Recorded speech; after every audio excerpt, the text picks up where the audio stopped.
Hello gents, आज हम fluid mechanics के फ्लो मेजरमेंट के नेक्स्ट टॉपिक के बारे में बात करेंगे। तो नेक्स्ट टॉपिक है हमारा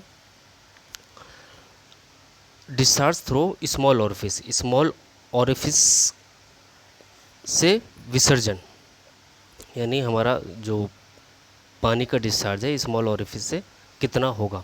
जैसे कि हमें पता है जो हमारा डिस्चार्ज होता है Q A इंटू वी होता है, एरिया इंटू वेलोसिटी। तो हम स्मॉल ऑरिफिस में क्या होता है, जो वेलोसिटी होती है पूरे उसके अनुप्रस्थ काट में, वो हम कंसिडर करेंगे कांस्टेंट होती है, यानी वेलोसिटी कांस्टेंट है। और हम पहले वाले जो हमारा वीडियो था उसमें हम वेलोसिटी निकाल चुके हैं। वेलोसिटी होती है हमारी √2gh। तो डिस्चार्ज क्या हो गया, एरिया इंटू वेलोसिटी, यानी A इंटू √2gh।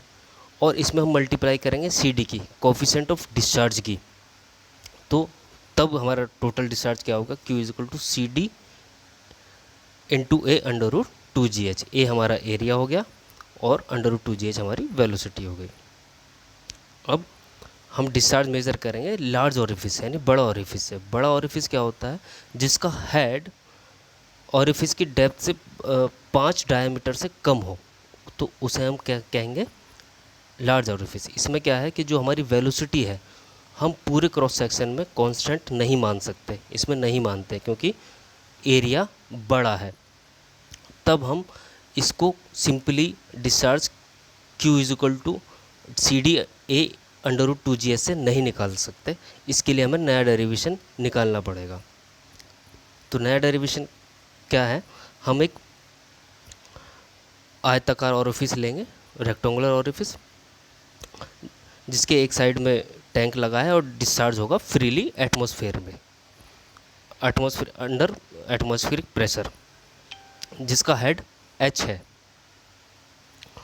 तो H हेड हो गया, H1 हाइट हो गई लिक्विड की ऑरिफिस के ऊपर वाले एज से, H2 हाइट हो गई लिक्विड की जो फ्री सरफेस है ऊपर वाली, जो एटमॉस्फेयर के कांटेक्ट में है। H2 हाइट होगी जो लोअर जो एज है ऑरिफिस का वहाँ से। और D होगी डेप्थ ऑरिफिस की, जो हम H2 - H1 करके निकालेंगे। B होगी विड्थ और CD हो गया कोफिशिएंट ऑफ डिस्चार्ज। अब क्या करेंगे, हम एक कोई एलिमेंट्री हॉरिजॉन्टल स्ट्रिप लेंगे, कोई एलिमेंट्री एक छोटी सी स्ट्रिप ले लेंगे इसमें, जिसकी डेप्थ DH है और हाइट जिसकी डेप्थ DH है eight depth of H below the free surface, और जो उसका हेड है वो H दूरी पर है फ्री सरफेस से वाटर के। तब एरिया ऑफ स्ट्रिप, अगर हम रेक्टेंगुलर शेप का ऑरिफिस ले रहे हैं तो हमारी जो स्ट्रिप होगी वो भी तो रेक्टेंगुलर शेप की होगी। तो रेक्टेंगुलर का जो एरिया होता है B × H होता है। तो हमने लिया स्मॉल एरिया लिया है थोड़ा सा, तो इसके लिए हमारी एरिया हो गया इस स्ट्रिप का B × DH। अब जो हमें पता है हमारी जो थ्योरेटिकल हमने पहले निकाली वाटर की, वो होती है √2gh।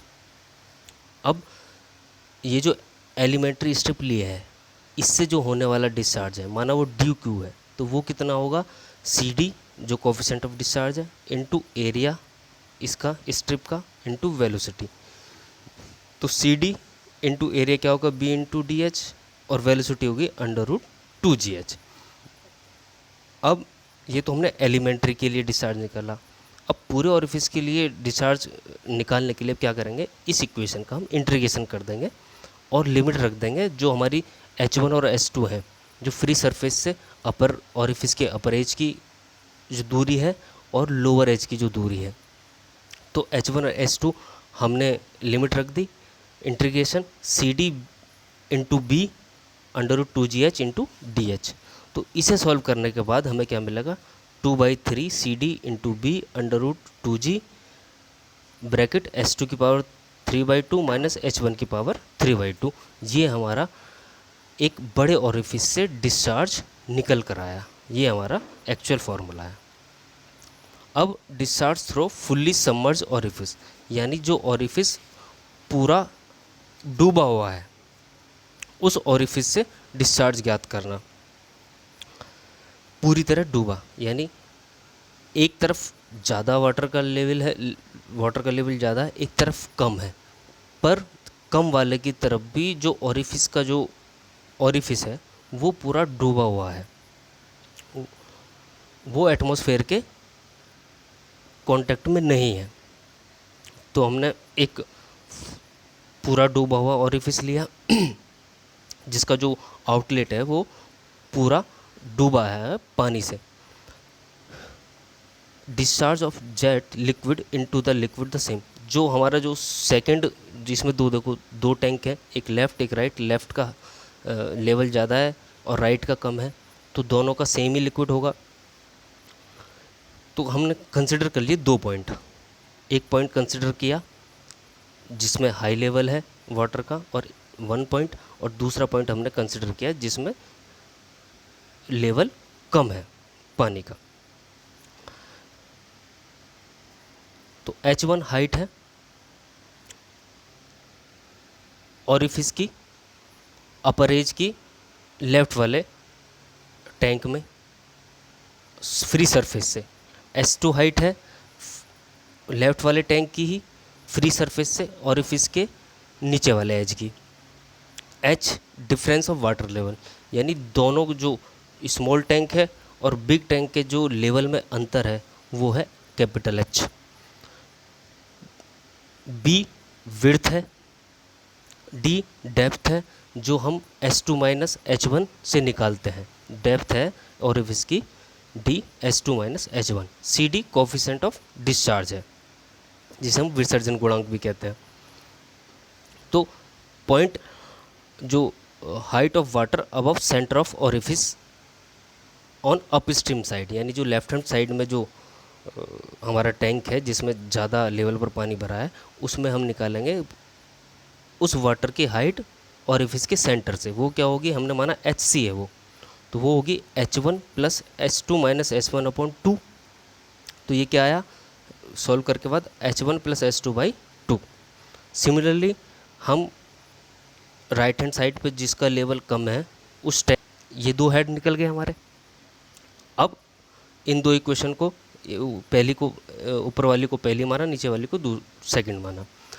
अब इन दोनों पॉइंट पर हम लगाएंगे बर्नौली इक्वेशन। तो बर्नौली इक्वेशन में पता है P1 upon rho G plus V2 upon 2G plus Z1 P2 upon rho G plus V2 square upon 2G plus Z2। यहाँ Z1 Z2 नहीं दिखाई दे रहा होगा क्योंकि हमारा जो टैंक है वो हॉरिजॉन्टली है, हॉरिजॉन्टल मतलब क्षैतिज है। तो क्षैतिज में पता है Z1 और Z2 आपस में कट जाते हैं। तो जो हमारा हमने दो हेड निकाले अभी ऊपर, तो वो P1 अपॉन रो जी पहले वाले टैंक के लिए, क्योंकि पहला बिंदु पहले वाले टैंक पर है, तो P1 अपॉन रो जी क्या होगा H1 प्लस S2 अपॉन 2। दूसरा जो हमने हेड निकाला P2 अपॉन रो जी होगा, वो क्या निकाला हमने H1 plus S2 upon 2 minus H। और V1 नेग्लिजिबल होगा क्योंकि V1 की वेलोसिटी कम होगी। तब इनको इस बर्नौली इक्वेशन में रख दो। तो बर्नौली इक्वेशन रखने के बाद हमें क्या मिलेगा H1 plus S2 upon 2 plus 0 is equal to H1 plus S2 upon 2 minus H plus V2 square upon 2G। तो यहाँ से V2 की वैल्यू आएगी under root 2G capital H। अब एरिया ऑफ ऑरिफिस क्या है, एरिया हमें पता है B इंटू डी होगा, यानी विड्थ इंटू डेप्थ। तो हमने D ऊपर निकाल चुके हैं, D क्या है S2 माइनस H1, तो B into S minus H1।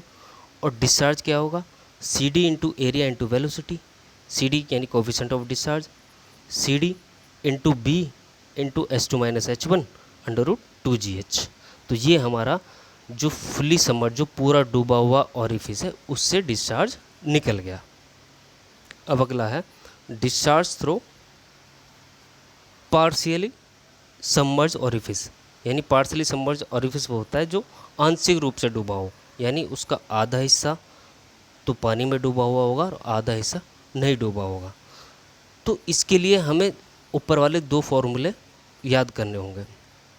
एक जो फ्री डिस्चार्ज जिसमें हो रहा था, दूसरा सबमर्ज में जो डिस्चार्ज हो रहा था, तो उन दोनों को हमें इसमें जोड़ देना है। तो जो फ्री डिस्चार्ज हो रहा था हमारा जो ऑरिफिस है उसकी इक्वेशन ये थी 2/3 CD into B under root 2GH under root 2G S2 की पावर 3/2 माइनस H1 की पावर 3/2। और जो सबमर्ज के कारण डिस्चार्ज होता है वो ये था CD B S2 minus H1 under root 2GH। इन दोनों को जोड़ने पर हमारा जो पार्शियली सबमर्ज ऑरिफिस है उसका डिस्चार्ज निकल जाएगा। ये हमें मिल गया, यही हमारा फॉर्मूला है। अब है मुखांग यानी माउथ पीस। माउथ पीस क्या होते हैं कि ऐसी छोटी लंबाई की नली होती हैं जो किसी टैंक से बाहर निकली हुई होती हैं और जिनकी लंबाई उनके व्यास के 2 से 3 गुने के बराबर होती हैं। ऑरिफिस में क्या था, ऑरिफिस में कोई लंबाई नहीं दी हुई थी। ऑरिफिस एक छेद या रेक्टेंगुलर या स्क्वायर होल था किसी टैंक में। माउथ पीस या मुखांग वो होते हैं जिनमें कुछ लंबाई भी होती है। ये अंतर है ऑरिफिस और माउथ पीस में। अब मुखांग का वर्गीकरण यानी माउथ पीस का क्लासिफिकेशन। पहला है पोजीशन के आधार पर, तो एक इंटरनल माउथ पीस और एक्सटर्नल माउथ पीस, यानी वाटर टैंक के अंदर ही है तो इंटरनल और बाहर है तो एक्सटर्नल। दूसरा शेप के आधार पर, शेप कैसी है, कन्वर्जेंट डाइवर्जेंट शेप यानी अभिसारी अपसारी, एक होती है कन्वर्जेंट यानी अभिसारी, एक होती है सिलेंड्रिकल यानी बेलनाकार। अब डिस्चार्ज के आधार पर दो होते हैं, माउथ पीस रनिंग फ्री यानी मुक्त प्रवाह होने वाले मुखांग और माउथ पीस रनिंग फुल यानी पूरा भरकर प्रभावित होने वाले मुखांग। अब है जो बेलनाकार शेप की जो माउथ पीस है उसके द्वारा कितना फ्लो हो रहा है वो ज्ञात करना है हमें। तो ये एक डायग्राम है और इसमें एक सिलिंड्रिकल शेप का माउथ पीस लगा है। हमने कर लिया कंसीडर, एक टैंक कर लिया जिसमें एक सिलेंडर का माउथ पीस लगा है जिसका क्रॉस सेक्शनल एरिया A1 है और इससे जो माउथ पीस से जो जेट फ्लो हो रहा है पॉइंट CC सेक्शन पर, यहाँ पे देखो राइट हैंड साइड पे पॉइंट CC सेक्शन पर, यहाँ पर सबसे कम एरिया होगा जेट का, तो इसको हम कहते हैं वेना कॉन्ट्रैक्टा, जेट संकुचन, हिंदी में कहते हैं जेट संकुचन। किसी भी ऑरिफिस या माउथ पीस में जब जेट फ्लो होता है तो एक एरिया ऐसा आता है जहाँ पर उस जेट का एरिया सबसे कम होता है, उसे हम जेट संकुचन या वेना कॉन्ट्रैक्टा कहते हैं। माना वो इस टैंक से CC सेक्शन पर आया, हमने वो माना, इस डायग्राम में दिख रहा है CC सेक्शन। इसके बाद जो जेट है वो अगेन फैलेगा, यानी वेना कॉन्ट्रा या जेट संकुचन के बाद जेट फिर से फैलता है और माउथ पीस को फिर से पूरा भर देता है। अब हमने माना H माउथ पीस के सेंटर से जो फ्री लेवल है वाटर का वहाँ तक की हाइट है, VC वेलोसिटी है जेट संकुचन पर जिसे हम वेना कॉन्ट्रैक्टा कहते हैं, AC एरिया है वेना कॉन्ट्रैक्टा पर यानी जेट संकुचन पर जो एरिया है वो AC है, V1 वेलोसिटी है आउटलेट पर यानी मुखांग के जब द्रव निकलने वाला है तो वहाँ पर उसका जो निकलेगा द्रव उसका वेग V1 है, और A1 एरिया है माउथ पीस का। CC कोफिशिएंट ऑफ कॉन्ट्रैक्शन है, यानी जो हमारा संकोच हुआ है उसका कोफिशिएंट जो हम पहले पढ़ चुके हैं। अब सेक्शन CC और सेक्शन 1-1 हम डायग्राम में देख रहे हैं, इन पर हम कंटिन्यूटी इक्वेशन लगाएंगे। तो कंटिन्यूटी इक्वेशन क्या होती है, जो डिस्चार्ज होता है वो बराबर होगा दोनों के लिए, यानी QC यानी डिस्चार्ज वेना कॉन्ट्रैक्टा पर is equal to discharge mouthpiece के आउटलेट पर।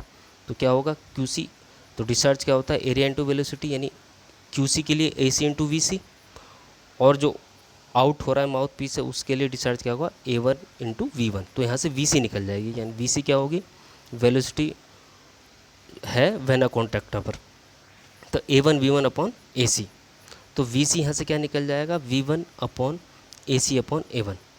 हमें यह पता है कि जो कोफिशिएंट ऑफ कॉन्ट्रैक्शन होता है,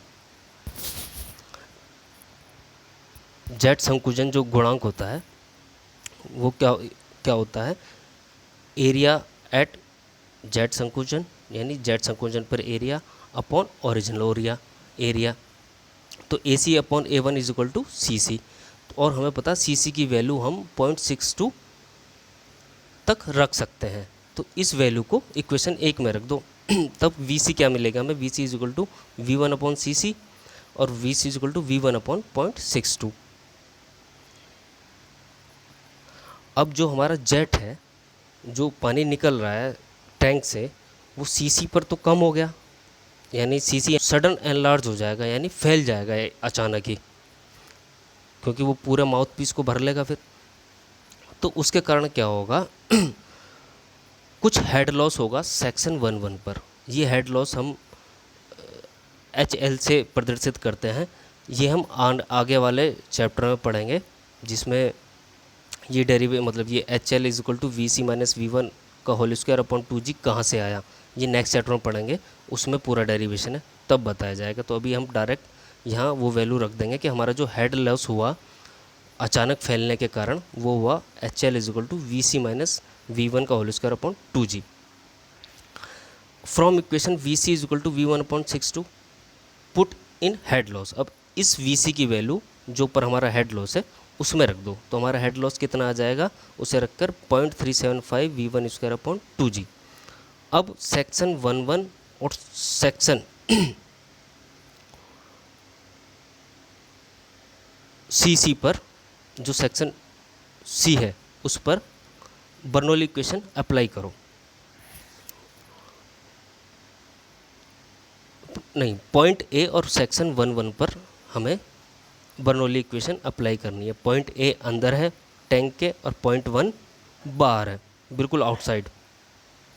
तो P A upon rho G plus V A square upon 2g plus Z A, P one upon rho G plus V one square upon 2g plus Z two plus H L, जो हमारा head loss है। Head loss जुड़ेगा right hand side में ही, क्योंकि जब वो enlarge हो रहा है तो वो जब वो अचानक से उसमें विस्तार हो रहा है तो वो कहाँ हो रहा है, माउथ पीस में हो रहा है। तो माउथ पीस हमारा सेक्शन 1.1 है। तो पी वन अपॉन रो जी जो हेड है वो एटमॉस्फेरिक प्रेशर में आ जाता है, तो यहाँ 0 होगा। वी ए जो वेलोसिटी है अंदर टैंक के वो नेग्लिजिबल मान लेते हैं, यानी हम 0 मान लेंगे। और Z1 is equal to Z A है, क्योंकि डेटम लाइन सेम है। और जो हेड है ए पॉइंट ए का पी ए अपॉन रो जी वो एच के बराबर है, हमने पहले मानी है, तो यहाँ पर हम वैल्यू रख देंगे। तो P upon rho G plus V A square upon 2g plus Z is equal to P one upon rho G plus V one square of 2g plus Z1 plus H L. तो Z1 से Z A cut गया, V A square ये 0 हो गया और P1 upon rho जी ये भी 0 हो गया। तो क्या बचा, H1 plus 0 V1 square upon 2g plus, और HL की वैल्यू रख दो यहाँ। HL की जब वैल्यू ऊपर से निकली थी 0.375 V1 स्क्वायर अपॉन 2g, तो यहाँ से हम H क्या निकलेगा हमारा 1.375 V1 स्क्वायर अपॉन 2g, तो यहाँ से V1 क्या निकला 0.855 अंडर रूट 2gh। हमें पता है थ्योरेटिकल वेलोसिटी होती है अंडर रूट 2gh। तब जो वेग गुणांक है coefficient of velocity mouthpiece के लिए क्या होगा, एक्चुअल वेलोसिटी यानी वास्तविक वेग अपॉन थ्योरेटिकल वेलोसिटी। तो इसमें रख दो, तो हमारा जो वास्तविक वेग आया 0.855 under root 2gh upon 2gh कर दिया, तो CV की वैल्यू कितनी आ गई 0.55। तो हमारी जो वेलोसिटी निकली इसमें अंडर रूट 2gh निकली, और हमारा हेड लॉस वही था। अब हमें करना है फ्लो थ्रो एक कन्वर्जेंट और डाइवर्जेंट माउथ पीस, यानी जो अभिसारी और अपसारी माउथ पीस है मुखांग, उसके द्वारा फ्लो कितना होता है यानी डिस्चार्ज कितना होता है, हमें वो ज्ञात करना है। हमने एक टैंक लिया जिसके एक सिरे पर डाइवर्जेंट और कन्वर्जेंट माउथ पीस लगा लिया। तो ये माउथ पीस आधा डाइवर्जेंट है आधा कन्वर्जेंट, यानी आधा अपसारी है और आधा अभिसारी है। तो इसके लिए हमें निकालना है।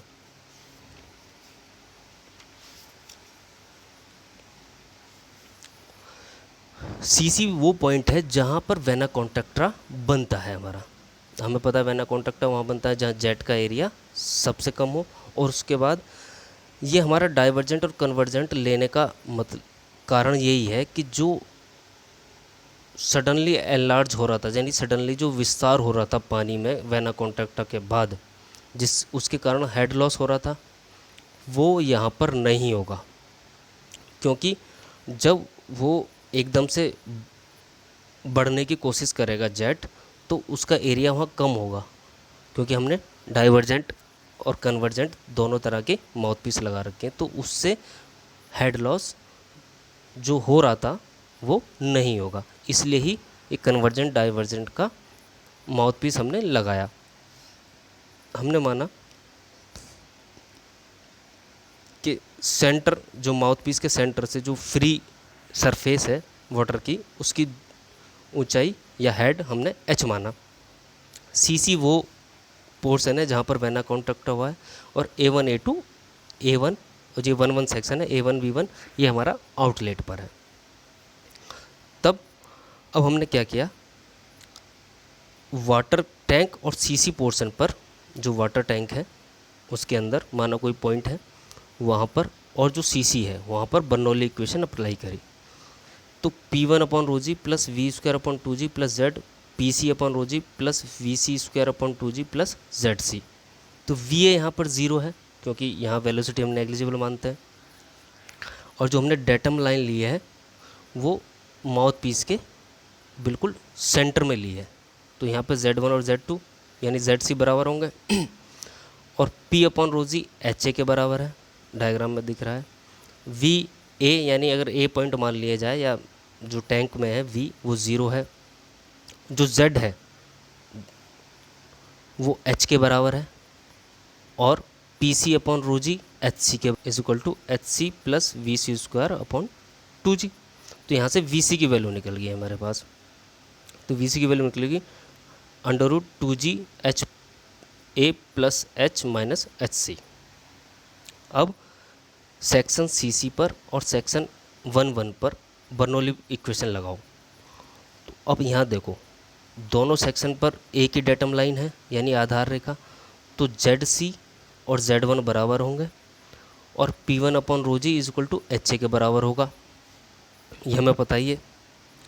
तब यहाँ आ जाओ, यानी अब क्या होगा, PC/ρg HC के बराबर, VC²/2g ZC और Z1 कट गए, और P1/ρg HA के बराबर प्लस V1²/2g।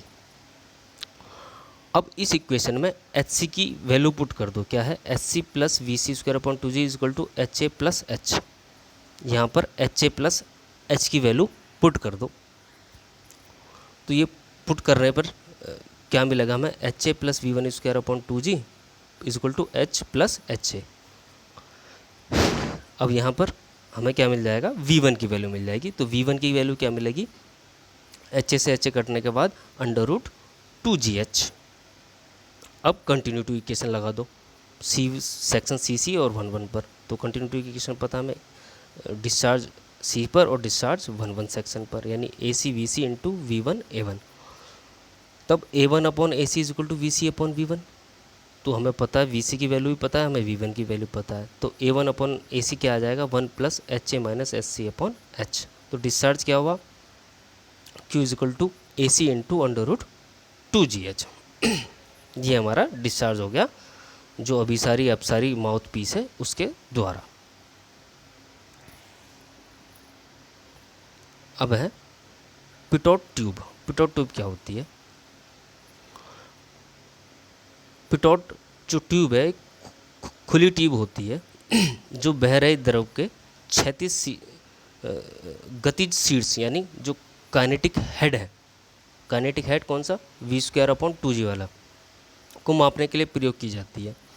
यह कांच की 90 डिग्री पर मुड़ी, यानी L शेप की दोनों सिरों पर मुड़ी साधारण नली होती है।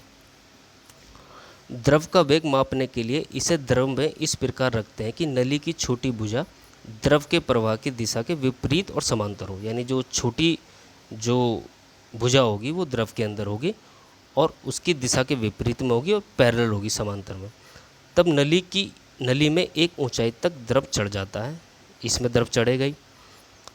जब तक सारी गतिज ऊर्जा स्थितिज ऊर्जा में नहीं बदल जाती। द्रव जब तक चढ़ेगा जब तक कि जो वाटर की जो सारी गतिज ऊर्जा है वो स्थितिज ऊर्जा में नहीं बदल जाती, तब तक पानी चढ़ता रहेगा। जो ट्यूब है, नली में नाली के द्रव के स्वतंत्र तल से ऊपर द्रव की ऊंचाई गतिज शीर्ष कहलाती है। यदि ट्यूब में द्रव का वेग v, नली के निचले सिरे पर द्रव के स्वतंत्र तल की गहराई h तथा द्रव के स्वतंत्र तल से नली में चढ़े द्रव की ऊंचाई स्मॉल h हो, तो पिटोट नली के निचले क्षेत्र भुजा की केंद्र रेखा को आधार मानते हुए बिंदु A और B पर हमने बर्नौली इक्वेशन अप्लाई करते हैं। तब क्या मिलता है हमें, P1 upon rho G plus V1 square 2G plus Z1 is equal to P2 upon rho G V plus V2 square upon 2G plus Z2। यानी A और B को हमने दो पॉइंट मान लिए और इन दोनों पॉइंट पर हमने बर्नौली इक्वेशन लगा ली। तब Z1 Z2 है और V2, क्योंकि हमारी जो गतिज ऊर्जा है सारी इस स्थितिक ऊर्जा में बदल गई, तब क्या होगा, V2 की वैल्यू 0 होगी। तब हमें क्या मिलेगा, P1 upon rho G plus V1 square upon 2G is equal to P2 upon rho G. तो अपॉन ये नीचे हम रो जी को क्या लिख सकते हैं, आप स्मॉल w या ओमेगा कहते हैं आपेक्षिक भार, स्पेसिफिक वेट। तो अब इसे हम P1 अपॉन W भी कह सकते हैं, जिसे ये है हमारा प्रेशर हेड किस पर, पॉइंट A पर। अब P2 अपॉन OG हमारा प्रेशर हेड है पॉइंट B पर, तो इसकी वैल्यू है H1 प्लस H, उसकी वैल्यू है H। तो इन दोनों को रख दो इक्वेशन 2 में, तब हमें क्या मिला, V1 square upon 2G plus H is equal to H plus small h। तो यहाँ से हमें V1 की वैल्यू मिल जाएगी √2GH। ये हम पहले भी प्रूफ कर चुके हैं। Okay, thank you friends.